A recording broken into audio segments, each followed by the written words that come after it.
Di sebuah rumah di kota, ada seorang ibu bernama Nyonya N berusia 25 tahun.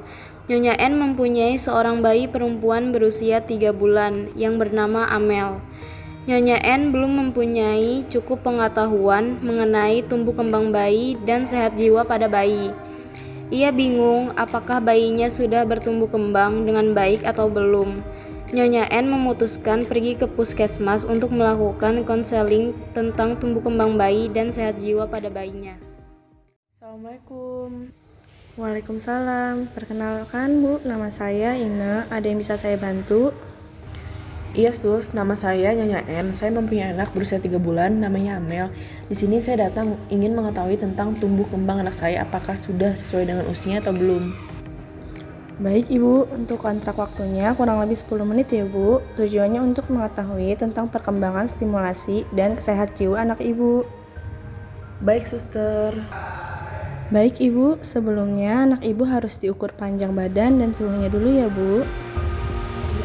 Baik sus.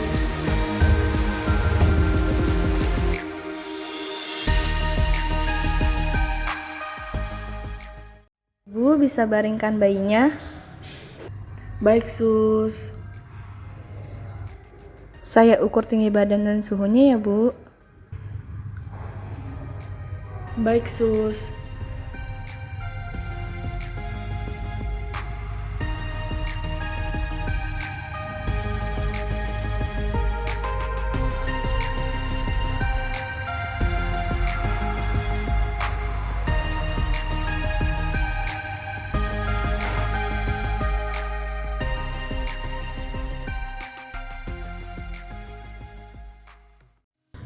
Suhunya berapa ya sus?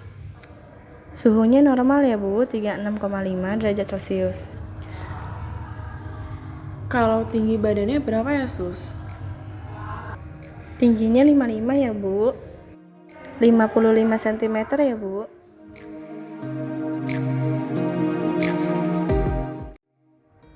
Ibu silahkan duduk kembali. Selama 3 bulan ini, bayi Ibu sudah bisa apa saja? Anak saya, setiap saya diajak berbicara, dia selalu menatap anak saya. Jika saya ajak bercanda, dia akan tersenyum. Sebelumnya, kalau boleh saya tahu, biasanya anak Ibu menangis karena apa saja ya Bu? Menangisnya keras tidak Bu? Atau tangannya mencengkram saat dipisahkan dengan ibunya? Anak saya biasanya kalau menangis karena lapar, pampersnya penuh, haus. Menangisnya keras sus, tangannya mencengkram. Jika anak Ibu sedang menangis, apakah mudah untuk dibujuk agar berhenti menangis? Biasanya saya memenuhi apa yang anak saya inginkan. Setelah itu, anak saya akan berhenti menangis. Jika anak Ibu bertemu dengan orang baru seperti saya, bagaimana responnya Bu? Anak saya jika bertemu dengan orang baru yang mau mengajak bermain, maka respon anak saya akan senang dan nyaman. Tetapi jika bertemu dengan orang baru yang tidak welcome dengan anak saya, maka respon anak saya akan merasa tidak nyaman. Dan juga biasanya jika mood anak saya sedang tidak baik dan tidak ingin bermain, maka jika dia bertemu dengan orang baru, biasanya dia akan menangis. Kemudian, selama ini Ibu melakukan stimulasi tumbuh kembang anak Ibu dengan cara apa saja? Setiap dia mau tidur, saya selalu menina bobo, kan Yesus. Saya selalu di sampingnya pada saat dia tidur. Saya juga mengajak anak saya untuk menggitari lingkungan rumah agar anak saya bisa melihat pemandangan di luar. Berdasarkan tahap kembang anak Ibu, yaitu tahap psikososial, pada tahap ini yang pertama ada rasa percaya dan tidak percaya. Pada tahap ini, Ibu harus selalu mendampingi anak Ibu. Jika dia menangis, Ibu harus menggendongnya. Oh, begitu, sus. Kemudian, jika saya tidak menggendongnya, apa yang akan terjadi? Apakah ada efek yang akan menyebabkan sesuatu pada anak saya? Ada Bu. Anak Ibu akan tidak percaya pada orang lain dan tidak akan merasa nyaman pada lingkungan tersebut. Dan anak Ibu akan merasa takut di lingkungan tersebut. Oh, begitu ya, sus. Iya Bu. Selanjutnya, apakah Ibu sering mendengarkan lagu untuk anak Ibu?